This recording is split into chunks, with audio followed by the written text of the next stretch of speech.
evening. I really hate to break up all this conversation, because I know it's a great conversation, and I know we've all are seeing people that we haven't seen in a while, and we want to continue to have that dialogue. So I think we can continue the dialogue. Can you hear me? Can you hear me now? Can you hear me now? Can you hear me now? Okay. It's in my throat, so now you can hear me, right? Good evening again, and welcome to Fort Mose Historical Society Annual Membership Meeting. It's glad to see so many nice faces out and see some friends that I haven't seen in a while. But it's a great evening, and the weather's nice, so we all had a chance to sort of slip on some long sleeves to some degree, and so that makes me more comfortable. We do have drinks up front up here for those that may want drinks later on. We do have the slides, so what we will be going by is the agenda, which will be on the video up front up here. So again, I want to thank you for coming out, and at this time, we're going to ask Hal to do our blessings for us. And Hal, if you'll come forward, please. Good evening, everyone. Good evening. Let's go to the Lord in prayer. Father God, we thank you for allowing us to be here today, for giving us traveling mercy. We thank you, Father, for the opportunity to tell the Fort Mose story. You have blessed us, you keep blessing us with all the resources and all the things that we need to move forward. We thank you as you continue to watch over us and keep us to do what you have called us to do. And we just can't give you enough praise and honor for all that you have done and how you have kept us. Because you continue to bless us as we move forward to tell the Fort Mose story. And also, while we're here, Father, we want to thank you for this food that we're about to receive for the nourishment of our bodies in Christ our Redeemer. Amen.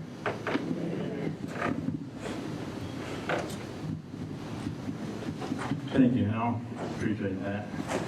Okay, we have the agenda on the board here, and Cedric will be sort of managing that and moving it forward. I'd like to take this time also to thank all of you again for coming out. Also, I want to take this time to recognize any of the clergies that are in the house. So if there's any clergies in the house, if you would stand or raise your hand. Thank you, sir. And of course, that was Lorenzo Laws, my great friend, golfing partner, and one of the original founders of Fort Mose. So, Lorenzo, it's great to have you here tonight. Also, I want to recognize if we have any life members in the house. Do we have any life members in the house? If there's any life members in the house, raise your hand or stand up. Whoa. Fantastic, you know. That's sort of the lifeblood of the annual meeting of the Fort Mose Historical Society. So those that are not life members, we still have a place on our plaques for about another 100 life members. So if you feel like you might want to join that league or join that group, by all means, we're asking you to reach out to us, and we can certainly have your name placed on that plaque that's at the Fort Mose Historical Society Museum. Also, I want to recognize all of our board members here tonight. If all the board members that are here tonight, would you please stand and give your name, please?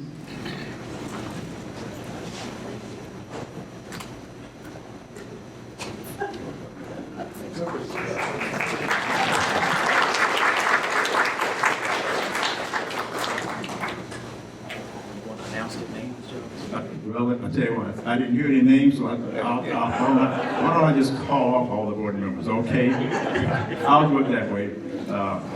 I'm Charles Ellis, I'm the president of the Fort Mose Historical Society. Cedric is our VP, Vice President. Lawson Duke, who could not be here tonight because Las Vegas was calling him, and right now I think he's like a one-armed bandit right now, so he's in Vegas. Roger White, who's our secretary, Dr. Israel, who's our corresponding secretary, Dr. Israel is also the member of Fort Mose leadership there. Thomas Jackson, board member. Edwidge Bryant, board member. Mira Martelli, who's our marketing manager. Joanne Johnson, who is our Joanne Johnson. She's our membership chair. Mildred Williams, who is in charge of our inventory. Our wife, who could not be here tonight, we miss her tonight, so she could not be here. Chip Story is also our board member. Harold Dawkins, who just gave us the prayer. Twyla Hudson, Twyla's here. So those are our, and also Timothy Crimmins, he couldn't be here tonight. So we have 15 board members, and so they are hard-working folks. So let's give them a round of applause for our board members. Okay?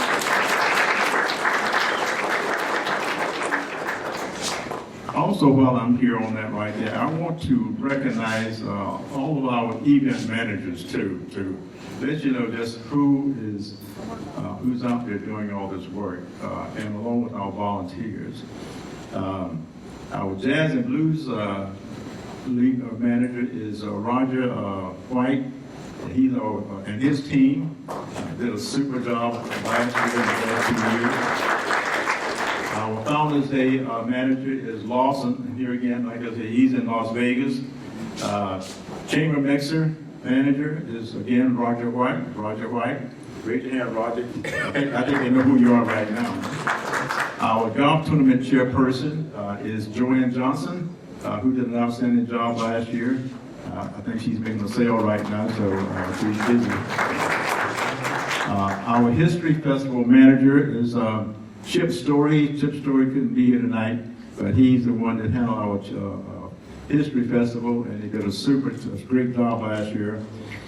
Bloody Battle again is managed by Lawson Dukes. Membership chair is Joanne Johnson currently, and our signage manager is Cedric, who if you look around the signage, and also he's Cedric is in charge of the annual meeting this year. So he has a double duty. Transportation is Harold Dawkins. Marketing manager is Mira Martelli, and let me just say that we are so happy to have you and have her on the Fort Mose Historical Society, because it's done a great job, and we'll talk about that later on, the kind of job that she's doing with the marketing for Fort Mose. And the Women of Mose is Dr. Darcy Israel, and also she is also our corresponding secretary. So give those folks a round of applause.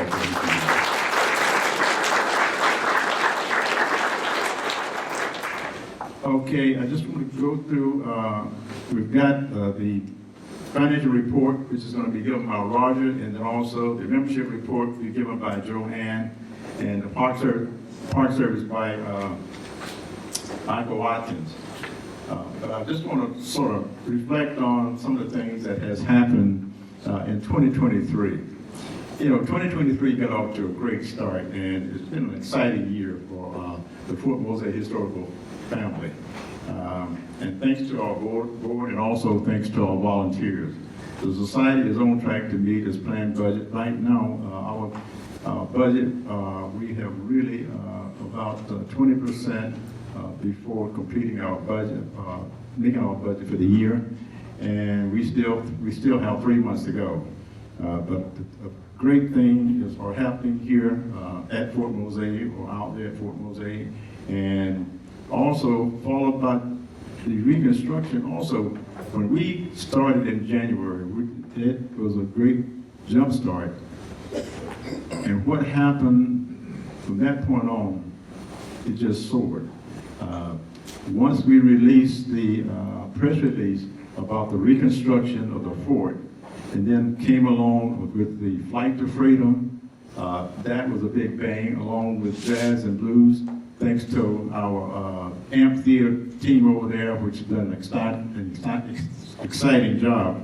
And of course, this will be their 3rd year, so they've done it 2 years in a row, and it's been nothing but success, success, success.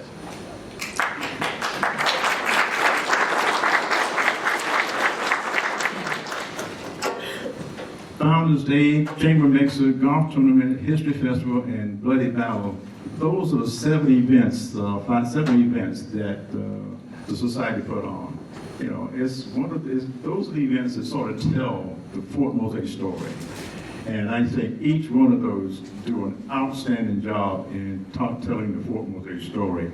And most of you can testify to that because most of you that are here in this room have been to most of all those events that has taken place. Fort Mose outreach program is outstanding. One of the things that we did this year, we did a Zoom outreach for the Flight to Freedom. We had a school to call us from Sarasota. They couldn't get here, but what they wanted to do was wanted to know if we could do a Zoom reenactment via Zoom. We did that. It was for the 4th and 5th graders, and let me tell you, it was really exciting because they just absolutely couldn't believe it.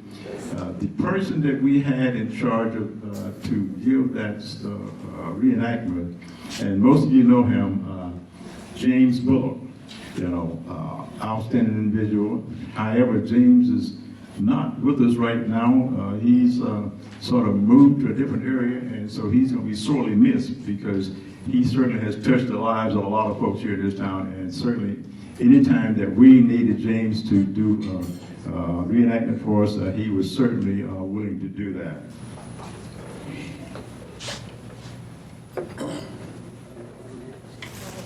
Reaching out also, our outreach program for the Fort Mose Historical Society, where we think about how do we get the story out there, how do we tell the story, and it's all about the story.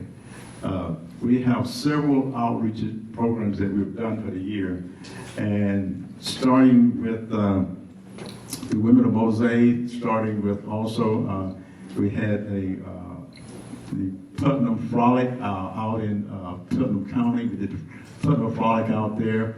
We did the outreach program through via Zoom for over 500 military associates. And James Bullock was very instrumental in doing that reenactment. As we continue to look into what has happened in 2023, our marketing team has really done an outstanding job because when we think about the numbers and some of the numbers that has come up in our board meetings and looking at the Facebook, looking at the website, those particular vehicles have been really outstanding. And I would have to say that it's all contributed to the importance of having the right person in the right position. And certainly, Mayor, we want to thank you for what you've done in really bringing that up to light. And I also want to thank the signage team. Cedric has done an outstanding job in doing that. He has come on board last year and certainly has taken the signage to one simple direction. And so when you see the signage there for Fort Mose, it is recognized throughout. It's one of the things that you want to brand yourself, and we've sort of branded it, and so it sort of stands out. So when you see that sign, you know it's Fort Mose. Like any other branding, it really identifies who you are. In 2023, we have had a great year, and it's all contributed to the folks that are on the board, the folks that are volunteering for Fort Mose. And our job is not done yet, but with all the gains and all the things that we did in 2023, we're going to repeat them again in 2024. But what we're going to do in 2024 different, we're going to improve on those. We're not going to add to it, but we're going to continue with it, and we're going to improve on it. And by doing so, I think that we will continue to have a continued growth at the Visitor Center out at Fort Mose. One of the things that always excites me about the Fort Mose story is that people come out and they say, I didn't even know it was here. Well, with what I just said and the things that we're doing right now and the things that we've done this past year, and if we continue to do those things in 2024, but tweak it just a little bit, visitorship will continue to soar. But the one thing that's going to really increase the visitorship even more so than what has happened with our bringing on the jazz and blues. And I would have to say you that doing that really jump-started the visitorship out at Fort Mose. By having the fort, once the fort is there, and there'll be more information about that later, but I think once the fort is in place, I can still see our visitorship continue to climb and to grow. So with that, I just want to share that with you because I think the job that the board, the volunteers, and it's all board volunteer, has done an outstanding job. So please give those guys and ladies another round of applause for the outstanding job that they've done. Okay, at this time, we're going to bring up the financial report, and that's going to be given by Roger White. Thank you, Charles. I received this financial report from Lawson. I don't have the results of his betting so far in Vegas. But as of October 18th, as I guess I should step aside here, you can see that we're in good shape. We brought in a total of $92,040 in revenue. And our expenses, although Charles, every time we met, would say, now, more is going out than coming in, well, the numbers don't verify that. So we are bringing, did I not pay the bill? The numbers are looking good. So we have a net of $41,078. Our three accounts, which really are four, the capital account is $66,367. So the capital account, of course, goes for building stuff like forts or reconstructing them.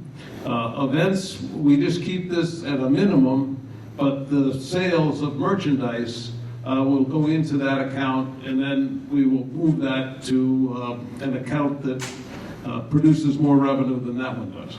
The operating account, we're at $19,952, so we're in good shape as far as being able to carry out our business.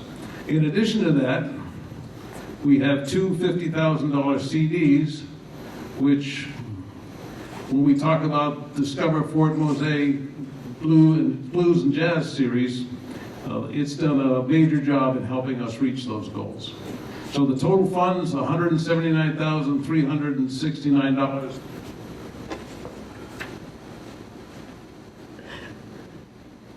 May sound like a lot of money, but it can go quickly when you're reconstructing a fort. So I think I got asked to do this because I watch a lot of financial news, and they're already talking about the retail sales for Christmas. And I was thinking, and I was surprised to hear it on CNBC, but the number one gift that people want this year is Fort Mose merchandise. So you can get ahead of your Christmas shopping. So, thank you very much.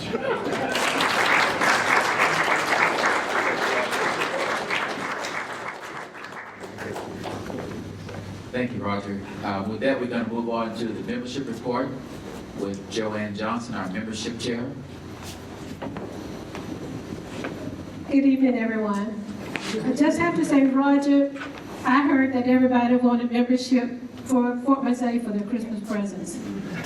Our membership report, right now we have 203 active members, individual 82, family 28, and lifetime 24.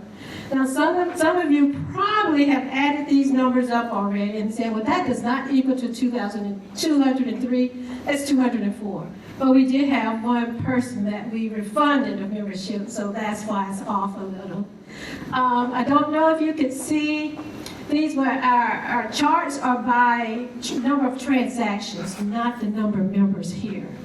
So you'll see that. Maybe can you hear me okay? Okay, so you can see that, and this is year 2022, and this is 23. So you'll see that we have a big spike of transactions between the months of October to November, September, October, November. And I can't recall what we had. I know we had usually we have an uptick in membership and renewals when we have the annual event here. So that's why this uptick is here. But here we have January and February, and of course that's the time when we have our concerts, with the St. Augustine Amphitheater. So that's where we have an uptick in the year 2023 in February. So I just want to show you like a comparison for 2022 and 2023. And we mostly, and this has been a trend, is that we have an uptick, and usually it's in the month of February when we have our concerts, and then in the month of October when we have our annual memberships. I would like to, this will be my final time being the membership chair, and I would like to introduce Renee Gamborg.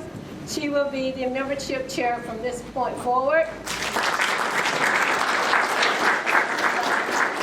She'll be moving us a step closer. I have a couple of grandbabies that I have to take care of now, so they take a lot more time.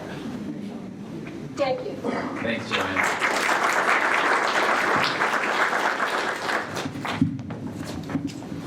Okay, with that, we're going to move on to the Park Service report with our Park Ranger.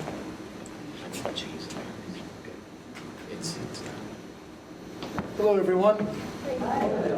So I'm Ranger Mike. I'm a head ranger over at Fort Mose Historic State Park. I also work with Park Specialist Billy. He's not here today, unfortunately. He's dealing with some health issues, but we will be glad to have him back next Thursday. I know everyone's been asking about him, so I've been managing Fort Mose now. It's going on my second year, and I guess the only thing I can say is wow, right? So when I first got here, Charles, I met him, and he says, open arms, this is how we're going to accept you, and he said, do the same. So I opened up my arms, and he piled a bunch of stuff in them, and basically says, all right, get started. Let's see what you can do. And luckily for me, it was all on him, and as well as for the Historic Society. I've learned a lot from you guys just from this park alone. I've worked in a variety of different parks, beach parks, preserves, spring parks, I mean, you name it. But to work at a historical park at Fort Mose is quite special. I've been able to see some of the programs that these guys put together. The Flight to Freedom is moving, the Lily Battle as well, and then now the new edition of the Women of Fort Mose. I know we're going to try to put that on for 2024. We're going to ask the AMP to either have it there, just kidding, or Broadway. I think Broadway would be a little bit easier. But not to only mention that, but now to have the fort, the Fort Mose, as Charles, you mentioned, when people do show up, they say, where's the fort? So in 2024, when we finally be able to have the reconstruction of the fort, that's going to be fantastic. So as running a park and having a historic society for support is just fantastic, and it's also relieving as well as a manager. We have a limited budget. It costs over $10,000 just to keep the lights on annually for the museum. That's quite a bit of money. But then when you have partnerships with the Historic Society that find other partnerships and collaborations with the county and the AMP, the Florida Foundation as well, the Friends of Florida Foundation, it helps out a lot. We get extra support, and we're able to push that education and push that story of Fort Mose a little bit further. So as being here for now 2 years, I want to say thank you for everything that the Historic Society does and the members do. So I'd like to give you guys a hand. And I'd also like to let you guys know as well that since the last 2 years, we've been going, our visitation for Fort Mose has been under maybe about 80,000 annually for the Jazz Festival, helping out with the attendance. We were able to break 100,000 the last 2 years, so that's great. And with the fort being here by next year, then we're hoping to double that, right? So we have 175 different state parks in Florida. We always like to rank them through 1 through 175. We're definitely not at the bottom. One day we'll be at the top, but I know we're all at the top right now, right here in the room. So thank you, everybody.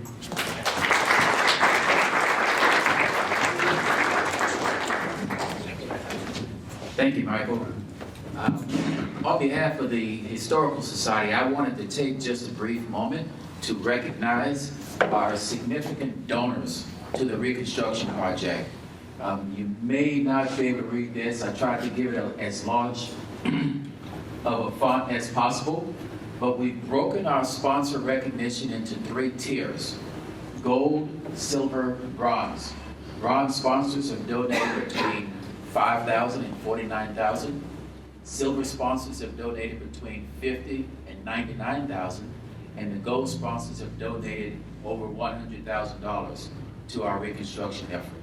So it's been a tremendous support toward that reconstruction project, and I just wanted to take a moment to ensure those here in attendance at our annual meeting are aware of the significant donors. We have a key partnership that I also must recognize, and that's with the Florida Parks Foundation. Without the Florida Parks Foundation leadership and coordination, I don't think we'd be where we are today. So it's a partnership with the Florida Parks Foundation, Florida State Parks, the Historical Society, and others. But I definitely wanted to recognize this key and significant donors to that project. It's a major, major effort, and we're immensely appreciative of those donations. So a round of applause, please, for the donations we received.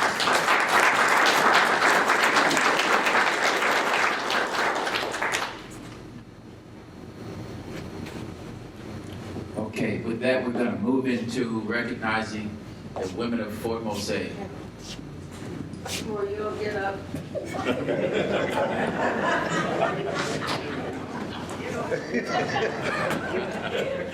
Let's give all the women of Fort Mose a hand because they are really deserving of that because they've done an outstanding job. You have fun.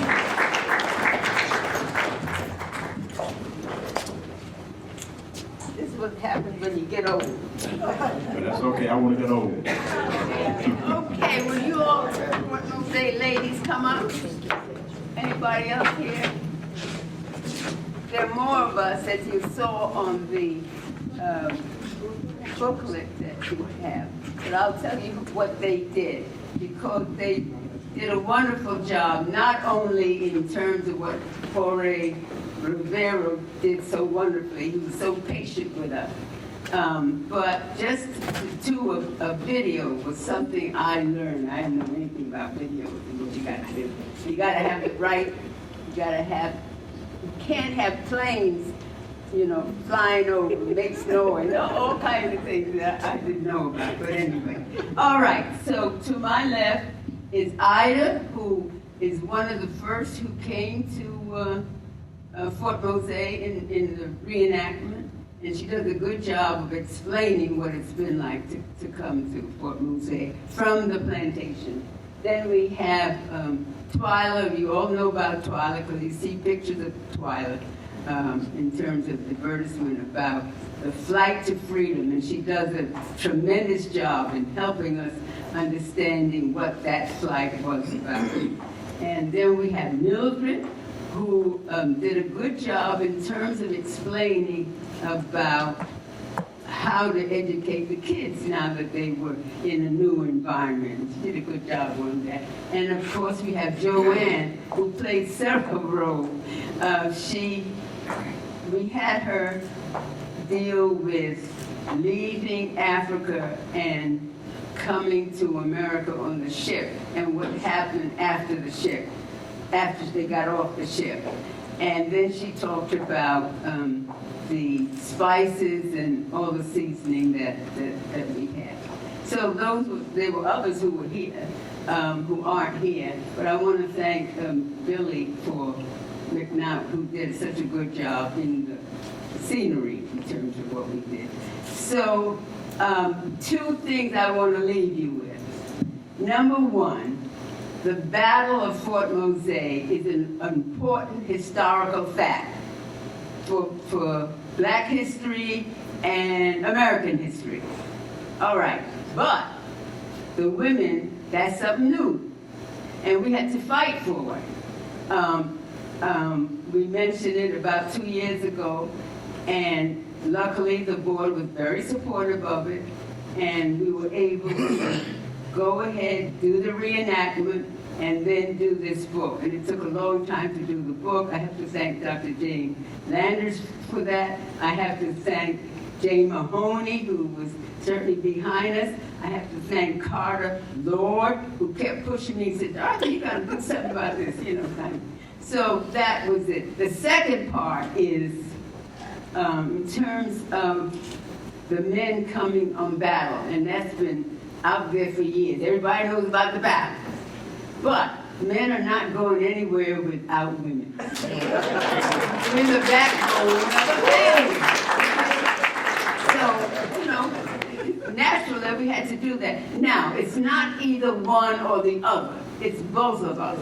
We both are into this together. So those are 2 points I wanted us to keep in mind. So you're going to see the video, and you'll see us. Oh, and of course, the Yamasee Indian. I still had to have a man in this. Where he comes, you'll see him come in. Come on up, Harold.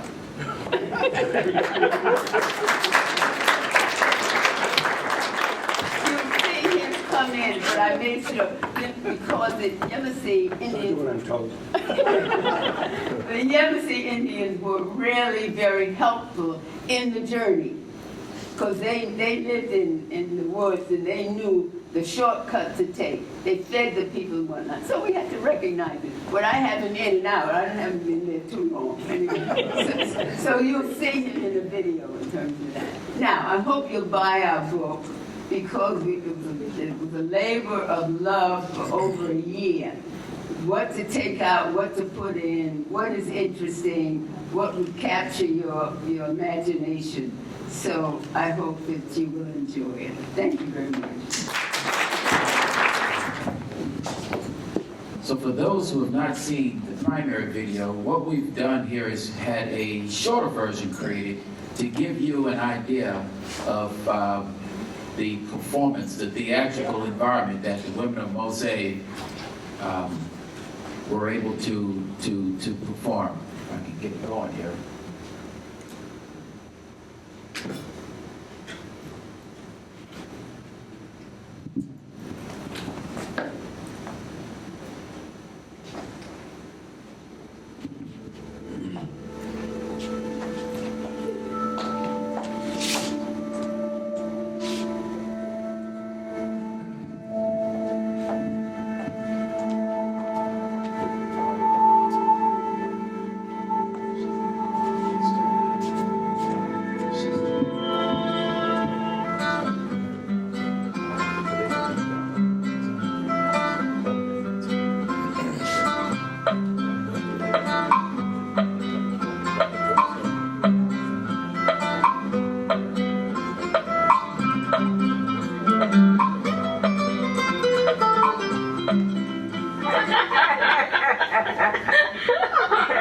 I'm making some sweet potato soup for my son, my grandson, and all the soldiers who are working here to make this better place. We're free.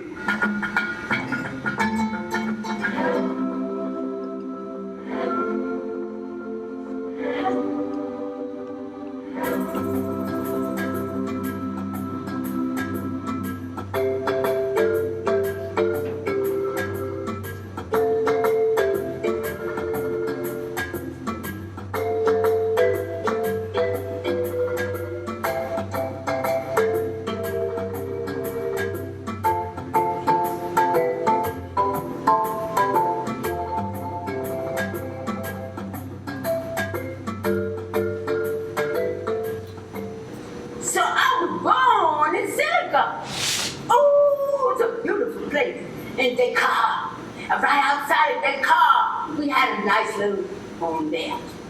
And, oh, we had a good time. You see us laughing now? We're talking about that. Because we have a great time. But at first, I didn't know how I was going to do it because I was staying in the master's house. You know, I helped out there. So I had to make a plan to get me able to go. So when I met a guy, one of the slaves there, and his name was Musa. So when they told me about they were getting ready to go, I packed me a little bag. And Us Native Americans had made deals with the British. We worked with them for a while. Things started to go bad. They started taking our children as slaves, started taking our wives. We fought with them. Some of our Native brothers fought with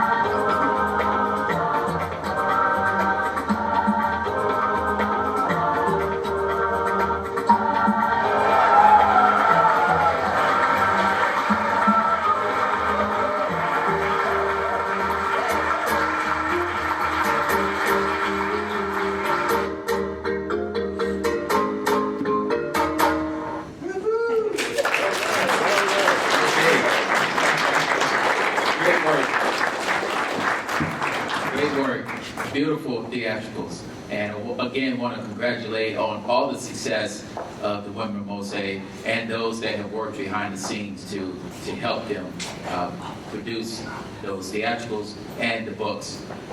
We're going to get ready to transition into dinner. During your dinner, there will be Women of Mose books that we will have for sale for those that are interested. So please take a moment to maybe check that out, check out some of the merchandise, but we will at this time begin to transition into dinner. Charles, did you have anything else you want to say? Okay.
Such an excellent meal, but we do want to begin to settle a little bit and kind of move forward. Next up, we have our keynote speaker portion, our guest speaker, and Mr. Thomas Jackson, a board member here with Fort Mose Historical Society, will introduce our guest speaker. Hello, good evening. Let me try that again. Hello and good evening. I guess you notice I've been wearing my badge all evening. That's not for you, that's just for me, so I remember who I am. It's good to be back home at Fort Mose Historical Society, African American Community of Freedom, as we were originally known for the annual meeting of the membership 2023. Now I've been an active member of the society, involved in the board of directors since 1996, except for only 2 occasions. The first was in 2007, after the passing of my son, Thomas III. He also did some reenacting with us, and he was also on site. I took a little hiatus, some time to regroup. The second time was after we celebrated 25 years of the Society's existence. I was voted president of the St. Augustine Historical Society, which I currently serve in that capacity. And I wanted to make sure there was no conflict of interest, so I kind of stepped back a little bit. Now, we were committed to telling the whole story, but the story at the Historical Society, we want to tell the whole story of St. Augustine, St. Johns County, as well as 458 plus years of African and African American history in the area. Now, we must thank whatever gods may be for those Fort Mose volunteers who keep society going and growing. Tonight, my role is to introduce someone who I have known for several years through his work with the Gullah Geechee Corridor Commission and during his time at Magnolia Plantation, South Carolina. And the speaker invited me up to present at Magnolia Gardens. And I thought, well, I'd be in front of a crowd and tell my story. But my story was being told outside, down a trail with the water on one side and the swamp on the other. But as I stood waiting for the crowd to come down, it was dusk. The sun started going down. My first thought was, I wonder how many alligators are gonna come out of that swamp. So I pulled my bayonet out, attached it to my musket, and just stood there and waited. None came out though, and the crowd eventually came down, and I gave a presentation. But thanks, Herb, I appreciate that. A little better environment here than it was there. I enjoy doing that. That's the environment I like to be in. So I won't miss anything, I'm going to give you Herb's bio. Herb Frazier is a Charleston, South Carolina-based writer. He's a senior projects editor at the Charleston City Paper. He's a former marketing director at Magnolia Plantation and Gardens in Charleston.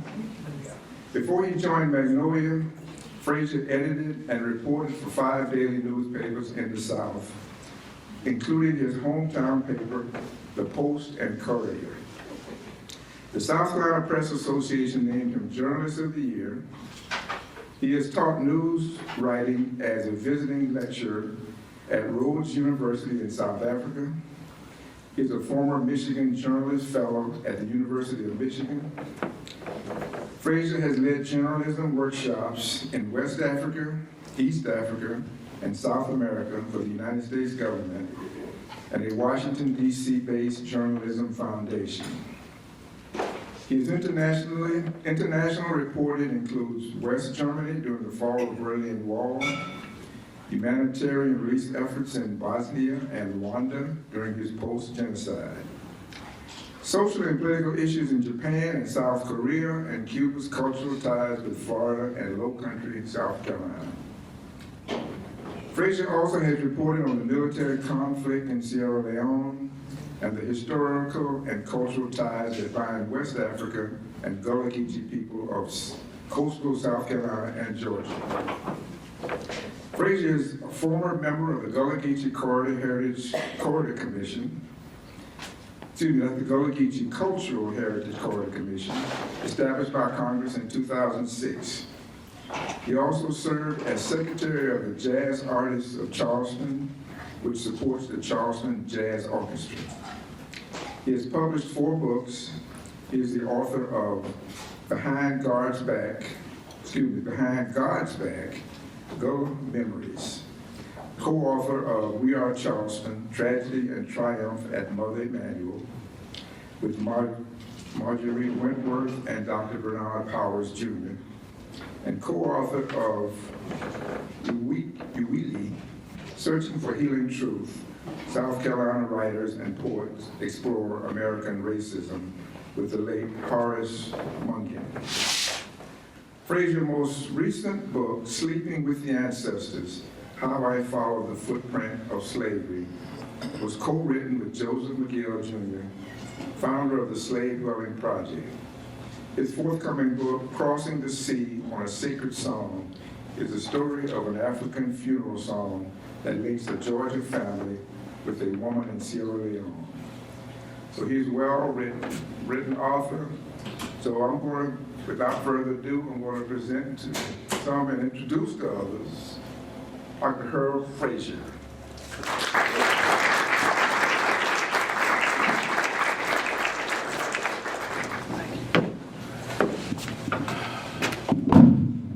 I'm going to put the mic in this little pocket so I can have my hands free.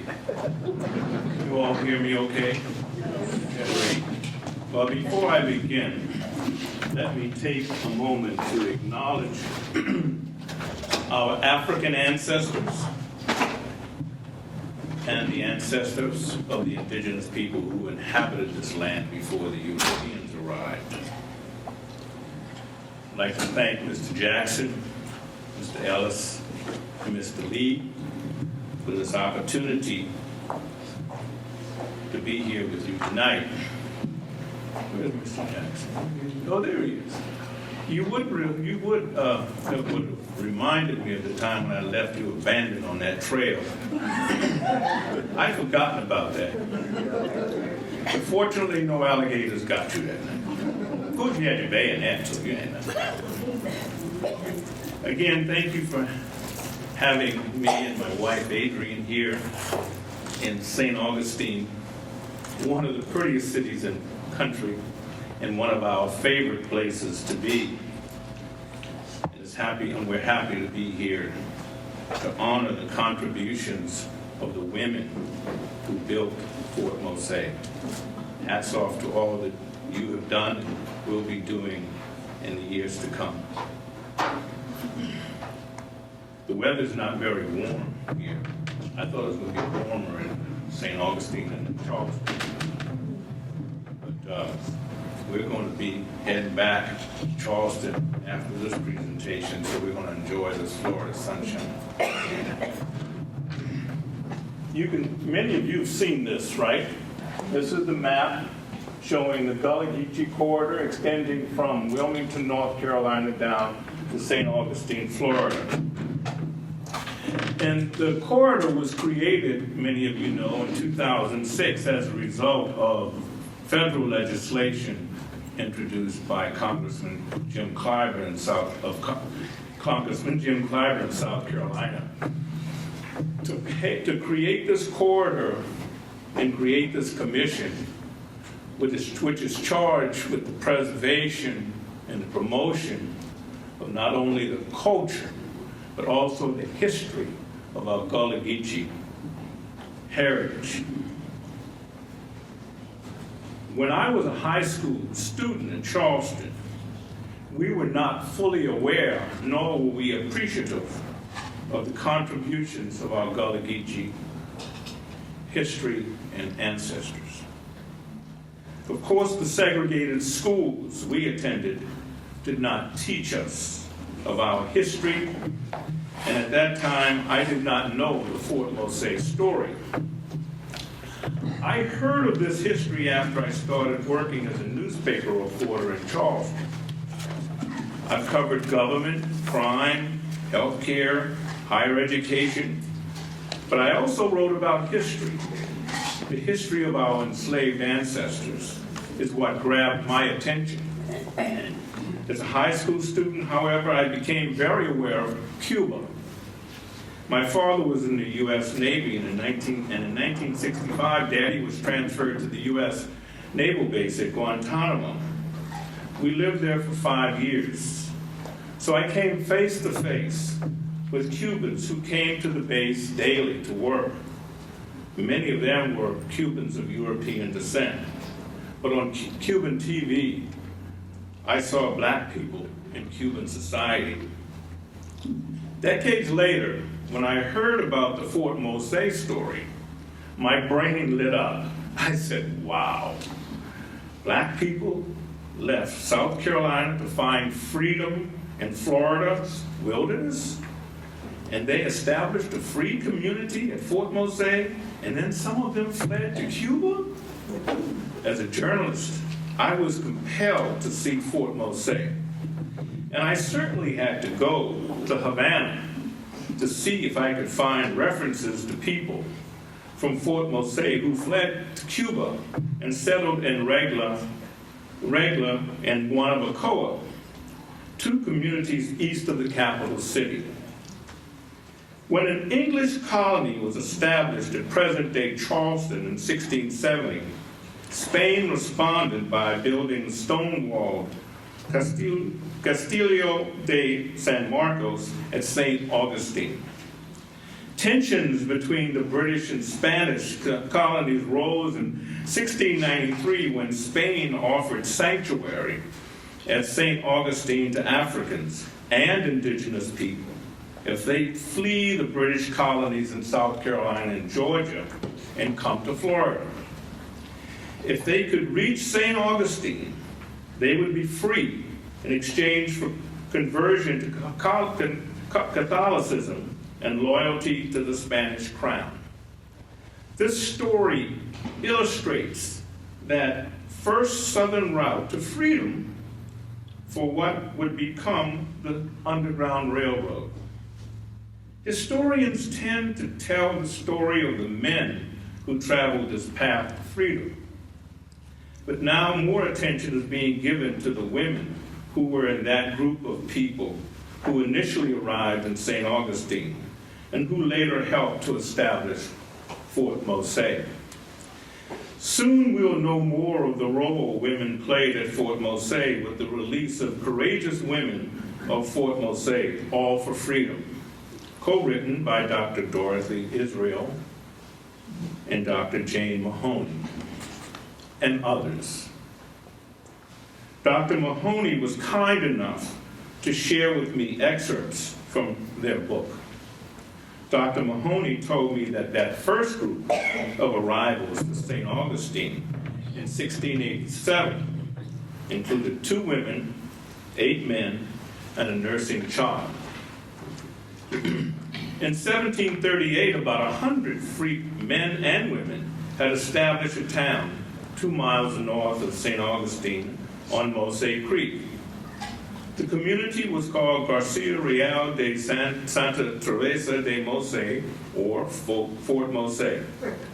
Many of the Fort Mose residents were West Africans from plantations in South Carolina and Georgia. Some included people of African descent from Barbados, who had been enslaved in the Carolina colony. Dr. Mahoney told me. When she told me this, I had been to Barbados several times writing about that Barbados-Carolina connection, but I'd never heard of the Fort Mose Barbados connection. So there's a lot yet to be learned. The women in this small community carried out several important roles according to the new research. The women negotiated freedom with the Spanish government. They integrated with St. Augustine's diverse in-town community, and they helped to build Fort Mose. Historians also tell us the women probably assisted with the cleaning of muskets and intelligence gathering more than a century before Harriet Tubman was a spy for the Union Navy during the Civil War.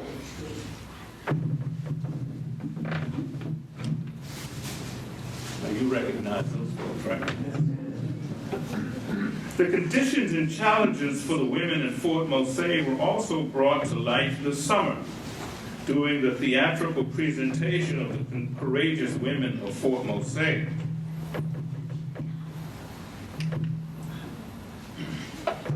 The Africans at Fort Mose sustained a blend of Spanish and African cultures, maintained family units, and served in the militia.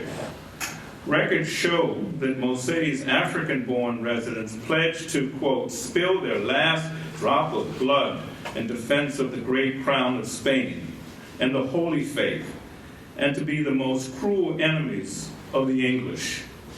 Francisco Menendez commanded Mose's militia. The promise of freedom in Spanish Florida inspired the ill-fated Stono Rebellion in 1739, south of Charleston. Authorities in Carolina and Georgia blamed Mose for the uprising, and the following year they launched an attack. Mose was abandoned but later regained. The Mose militia repelled the British during the second assault, but during the attack, Mose and other nearby forts were destroyed. The Mose residents were relocated to St. Augustine, enabling a further integration of the free blacks into Spanish society. In 1752, Menendez and his followers built near the first Mose site a second settlement that survived until 1763, when Spain ceded Florida to England. Slightly more than 3,000 Europeans, Africans, and Native Americans were evacuated from Florida to Cuba. After a brief stop in Havana, some of the evacuees went to the nearby communities of Regla and Guanabacoa. One of the Mose militiamen, Manuel Rivera, died at Guanabacoa. Menendez lived the rest of his life in Cuba. Now, in the interest of time, I'm not going to spend a lot of time on the second Spanish period in Florida from 1784 to 1821. Spain got Florida back, as you may know, after the American Revolution. During that period, no attempt was made to resettle Fort Mose. On my first visit to Fort Mose in 1999, I walked through the marsh at low tide in search of the fort's ruins. Cecile Marie Sestre, a National Park Service historian in St. Augustine, was my guide. We did not find any sign of the abandoned fort. All we saw were fiddler crabs darting through the marsh grasses. She said Mose residents knew how to grow rice, and I was, as a Charlestonian, people exaggerate sometimes. They say we eat rice 3 times a day. I was interested in whether or not these folks, these early settlers, if they grew rice. She said they tried, but there weren't enough people in the community to sustain rice cultivation.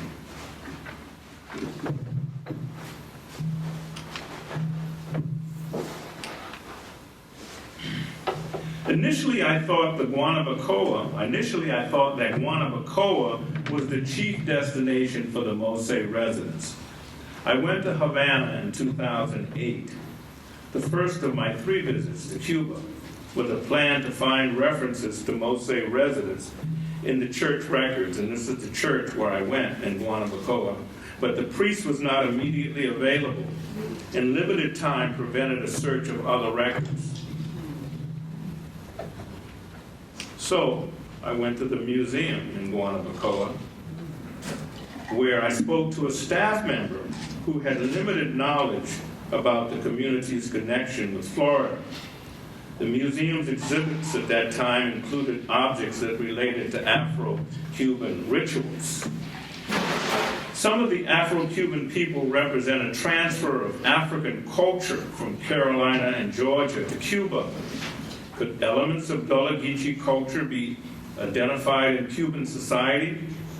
The women from Fort Mose were among them.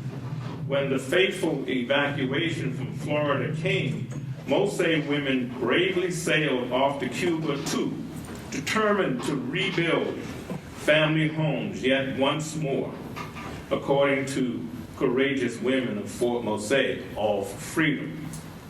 African culture has certainly influenced the cuisine, music, and religious practices in Cuba.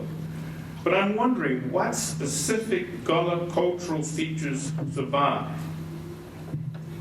Not having the time to really investigate that, I looked into, the history of Cuba. And when you look into the history of Cuba, it again is women that played a pivotal role in the liberation and that resistance in Cuba. Carlotta led a slave revolt in Cuba in 1843. Spain abolished slavery in Cuba in 1886. It was the last country in the Western Hemisphere to end slavery. Of the 11 million people who live in Cuba, 1 million of them describe themselves as Afro-Cuban or black. 3 million call themselves mulatto or mestizo. That's a large population of people with African ancestry. While I did not have the time to find the names of people from Fort Mose, you can see Africa on the faces of black people in Cuban society. Here's a man enjoying a hot summer day in Havana on his balcony.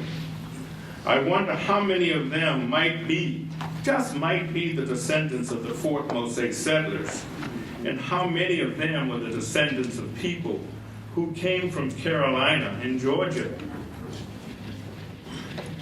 As we know from our experience in America, that as a group, white people are usually paid more than black Americans.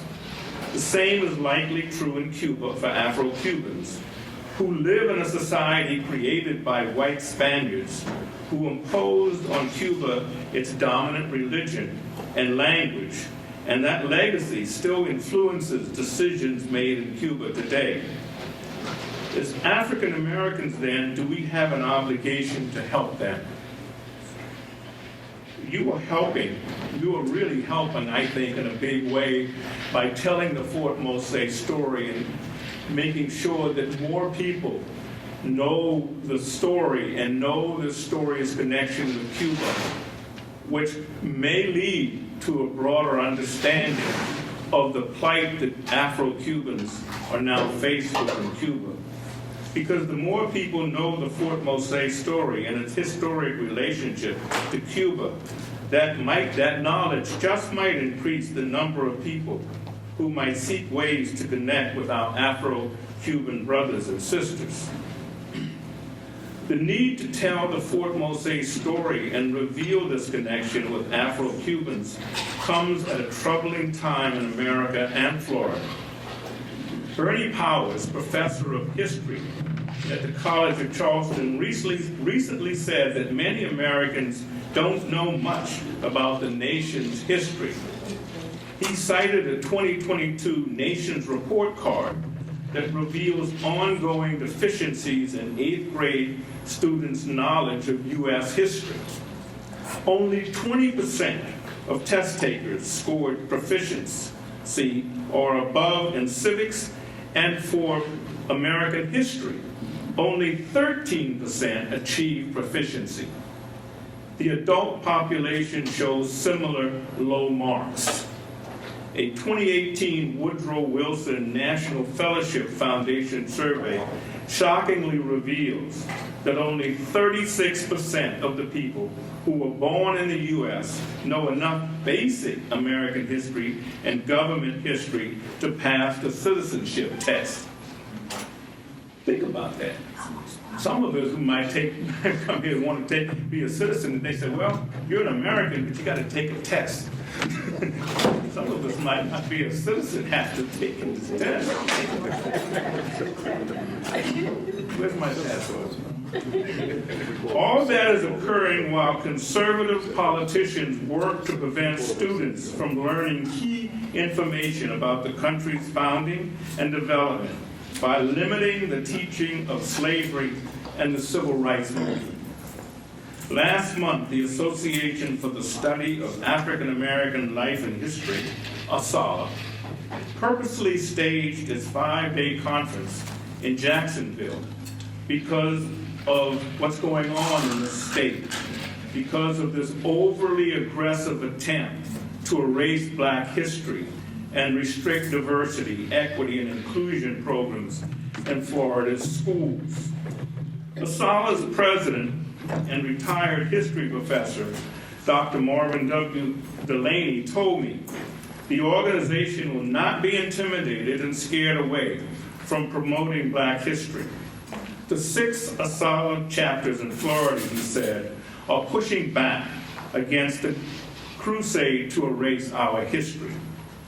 I'm honored to have been invited to be here with you today, and I'm looking forward to the opening of the Fort Mose replica in 2024.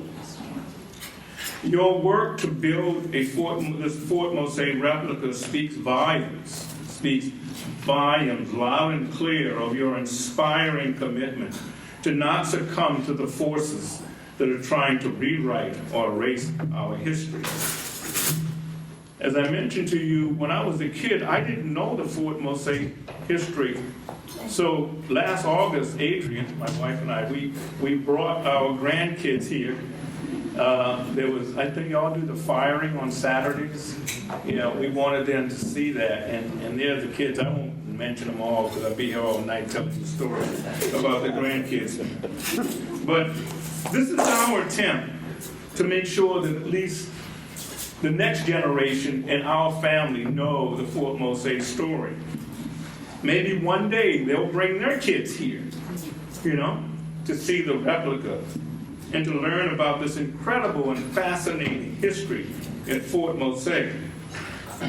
But before I go, I need to tell you just briefly something else. And Jorge, you might have to cut that video off because what I have to show might be breaking the law in Florida. At the beginning of the slideshow, you saw an image of this book, a book called Sleeping with the Ancestors. And this is a book that tells the incredible story of Joe McGill's travels around the country. He is the founder of the Slave Building Project, and he's traveled to 25 states in the District of Columbia, sleeping in formal slave dwellings where our ancestors lived and raised their families. And throughout this journey, Joe points out, has learned that, you know, 12 of our U.S. presidents owned slaves, that our higher education system from Harvard University down to some smaller colleges owe their beginnings on free slave labor, and that many of our national parks and state parks are built on the lands of former plantations. And in this book, we tell the story of Anna Kingsley. Oops, went the wrong way. Anna Kingsley, who is, I think we're on the slide. Anna Kingsley, who is a woman. You all know the story of Anna Kingsley? Yeah. Okay, well, we tell that story. She was taken from what is now Senegal, sold into slavery in Cuba, became the wife of Zephaniah Kingsley, and they owned the plantation near Jacksonville, which is now a National Park Service site. So we tell that story, and we tell many stories like that in this book. And it's Joe's work, and the work that you're doing is so inspiring, and there are many people around the country who are trying to elevate this history and not, as I said earlier, not be intimidated by the attempts to suppress it. So again, thank you so much for listening, and thank you for this opportunity to be here with you tonight. We're so looking forward to coming back next year to see the replica of Fort Mose. Thank you.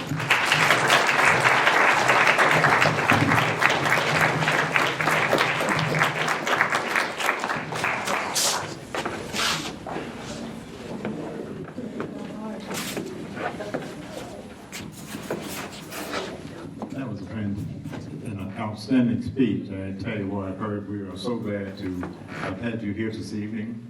And let's give another round of applause.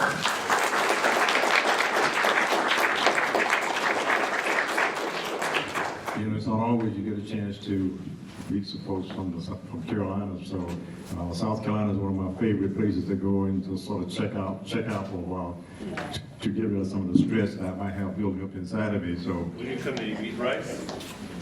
Yes, I do. Yes, I do. I do eat rice, right? So I don't need gravy. Okay.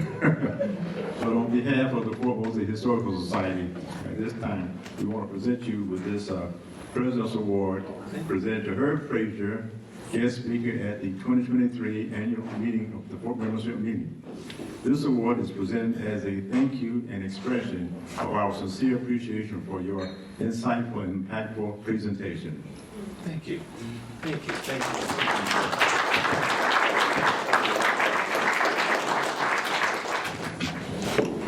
Okay, at this point, we're going to transition into the second business session. We're probably a little bit behind on time, so we're going to move a little bit briskly, but this is a very important part of our annual meeting where we select board of director members. So particularly for our members in the audience, on your table, there is a ballot. And on that ballot, there are 5 names. And I've got an image here that kind of shows, well, what I'm presenting here are the individuals that are on the ballot. And I really want to apologize for Edith Dee Dee Stein that I scoured our archives, and I know we've got some photos of her, but I didn't find one in time for the presentation. But here we've got 5 board of directors that are up for re-election. So please take a look at that ballot. Again, this is for all members in the audience or eligible to vote. For members, we ask that you fill out the top portion with your name and address. And I've got here a brief couple bullets about each of the candidates, just so that you know a little bit something about each of the candidates. Of course, we all recognize Mr. Charles Ellis, our current president, executive board member, and 25-plus year member of the society. Mr. Roger White, the society's secretary, an executive board member, and an avid Fight to Freedom reenactor, among many other roles that he holds for us. Ms. Twyla Hudson, who's a member of our Women of Mose, longtime society member, and avid Flight to Freedom reenactor. We've got an incoming membership chair, Ms. Renee Gambor, who you've met at the back table back there. She's bringing extensive federal accounting experience to the society, and that's going to be immensely valuable to us as we move to mature our finance committee. And last but not least is Edith Dee Dee Stein, who's our current education chair, a longtime society member, and again, an avid volunteer with the society. So please take a look at the ballot, and off to the right, you see yes or no for each of the candidates. Please circle yes or no in support or not for each candidate. And if there is an alternative, we've got a write-in option on the lower portion of the ballot. So we'll take a moment, please, for each of the members to complete that ballot. We will be collecting that ballot in just a few minutes and tallying the votes. Any questions or? Okay.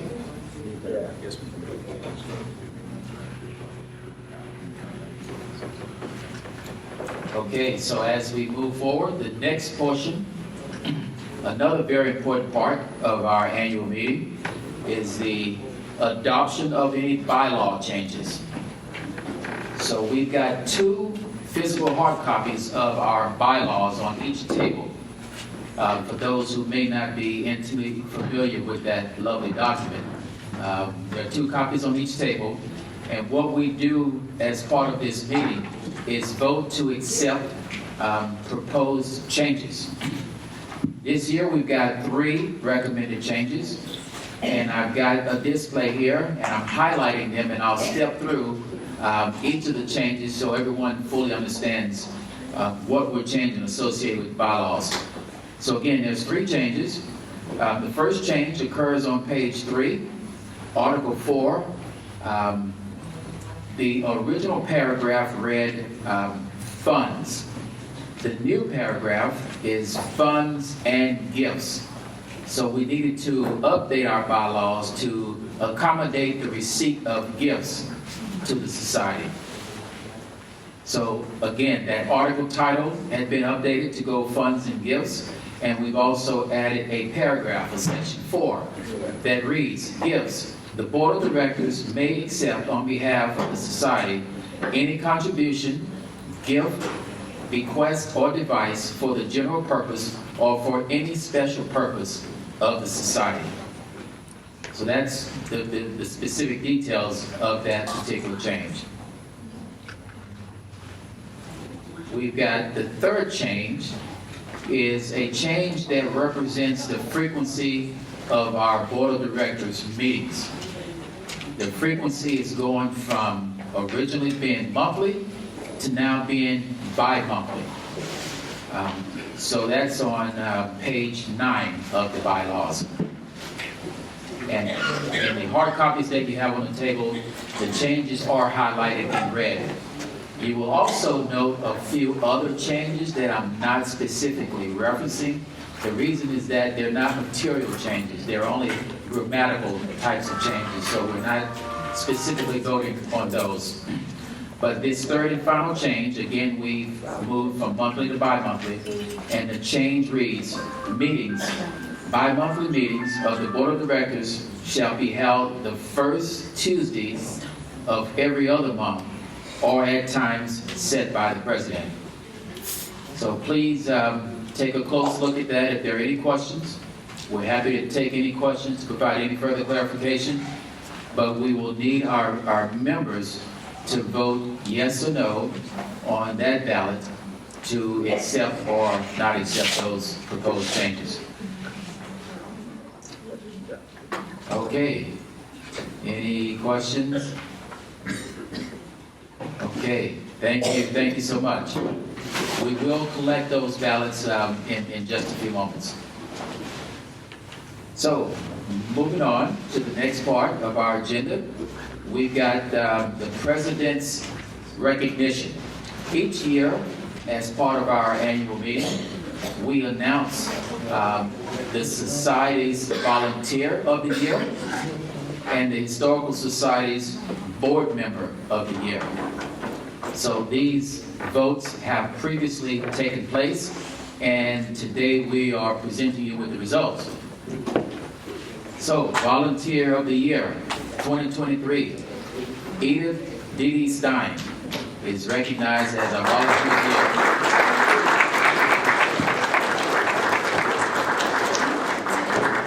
Unfortunately, Dee was not able to join us today, but Dee Stein, as I mentioned earlier, served as our education chair. She's very active with, always out with the militia, very engaging with the kids, does an immense amount of work in support of the society, particularly around educating and helping to tell the Fort Mose story. So we want to congratulate Dee Stein this year as Volunteer of the Year. The next announcement is for Board Member of the Year. This year, Mr. Roger White has been voted Board Member of the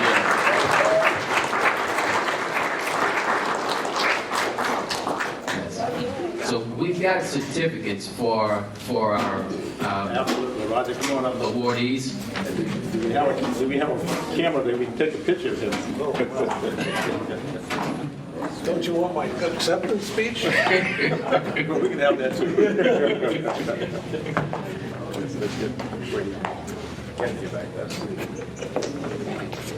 Oh, your things are blocked. Try to, yes, open up a little.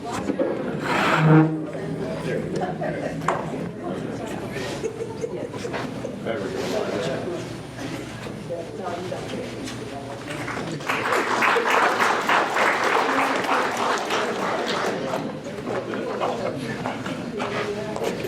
Okay. All right, well, we're going to go ahead and proceed. Next up, we've got our President's recognition. This is a segment where we recognize significant donors and contributors to the Historical Society. And at this point, I'll pass the mic to Mr. Charles Ellis. You know,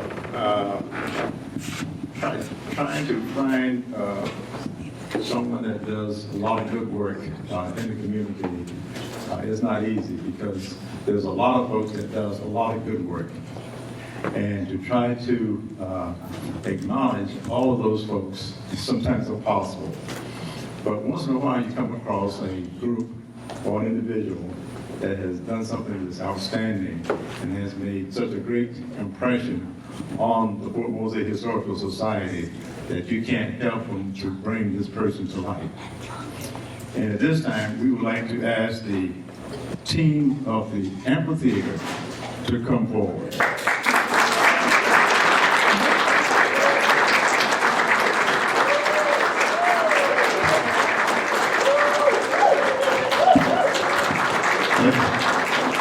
Let me tell you, this group right here rocks. Let me tell you, they absolutely rocks. And if you ever been,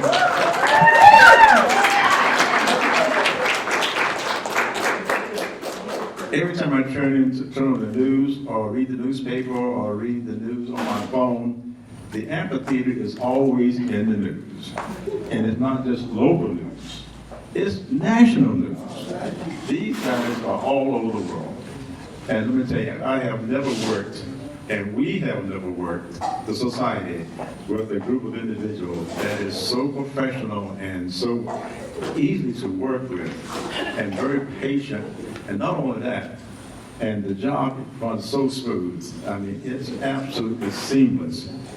You know, they came out to Fort Mose out there and turned that place into what is now known as the iconic theater for jazz. They really have.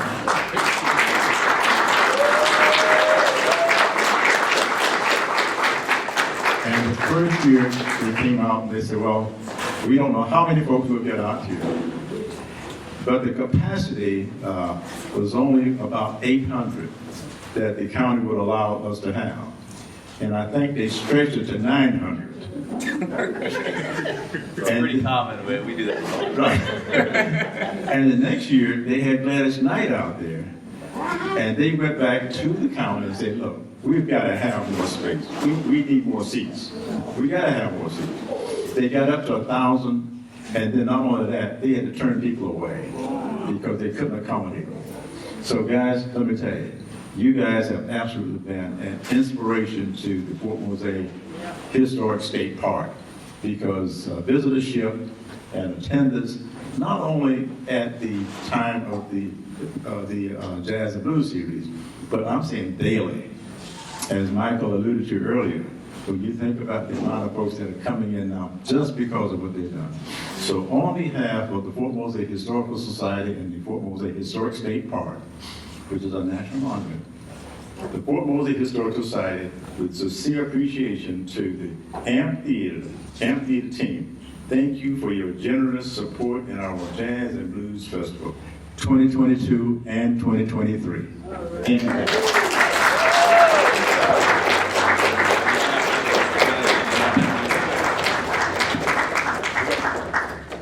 Where's the camera? Do we have the camera on? He was taking. Okay. I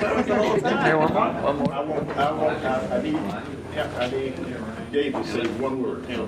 Look at the camera, smile. Okay. And hold it. There you go. Thanks. I don't say a word. Look, I was just trying to book Gregory Porter this whole time. I mean, let's be honest. And so, no, it's been an honor to work on this. It's a perfect pairing. I mean, we have a platform for artists that come in, and a lot of jazz just doesn't make its way through Florida. It'll stop in Atlanta or Philadelphia, New Orleans, and Chicago. We learned kind of early on. Carrie books all the show. Carrie does everything. Ryan is in marketing, but PR. I mean, worked with Jane in the first year, and this story is it's on the cusp of just blowing up, and it's fragile at the same time. But we thought that there's an opportunity if you get the right artist, someone like Brianna Giddens, who it's just the timing was perfect. I mean, usually it's very hard to book a series like this, something that's in a specific time in February that you're trying to attract someone into Florida and off of a standard route. But the story is so powerful that people are really excited to perform there, and it's growing. I mean, that's why we're asking for 8. Hey, don't be giving away the numbers now, okay? So, but it's been something that we're very proud of. It is a ton of work, but at the end, you feel so fulfilled that you're making a difference. Just like Mr. Frazier, I mean, I didn't know this story, and I grew up here, and I felt a little betrayed when I heard it. And Charles is the one that told me about it, and TJ as well. And so just to know that we could be in St. Augustine and not know this story, it shouldn't be that way. And we were just talking earlier that jazz is also a story, and it's a story that's changing, and it's moving to jazz fusion, and it's not going to Florida. And at the same time, the story of jazz can be lost. And I do believe over time, Fort Mose, that story is going to grow. And eventually you're going to see that Fort Mose is actually carrying the story of jazz. And that is the direction we're going. I'm really proud to be a part of this. And it's been good to know.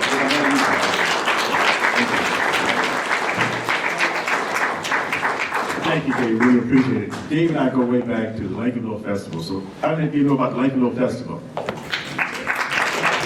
Everyone right there, Lincolnville Festival. So, Dave, thanks a lot. Appreciate it. Thank you. Okay.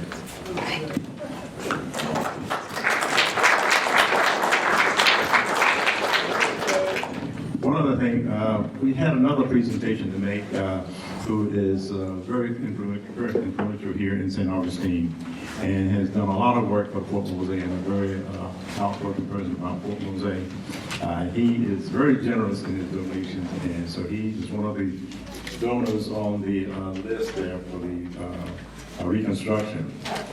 Phil McDaniels, who is a CEO for the St. Augustine Distillery.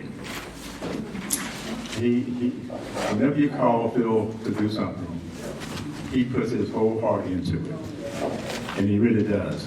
And he called me today and said, I'd love to be there, but I have another engagement. He's speaking at another engagement, and I can't think of the location where he is right now. But he did tell me he couldn't be there, but he said he'll be here next year. He says, can you hold the pack until next year? I said, Phil, that's no problem. We'll hold until next year. So here again, we want to thank Phil for all of his contributions also. Okay, thank you.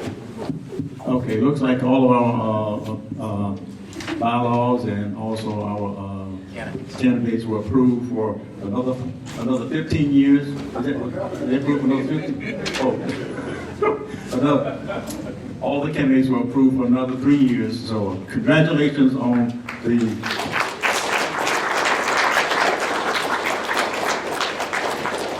and also the bylaw changes were approved as well also.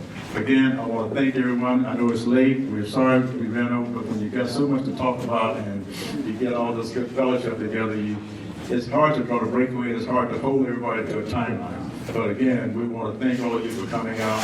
And all I can say right now is, Viva Mose. And let's have a great thing, and we're looking for a great 2024 season. Thank you all, and have a good evening.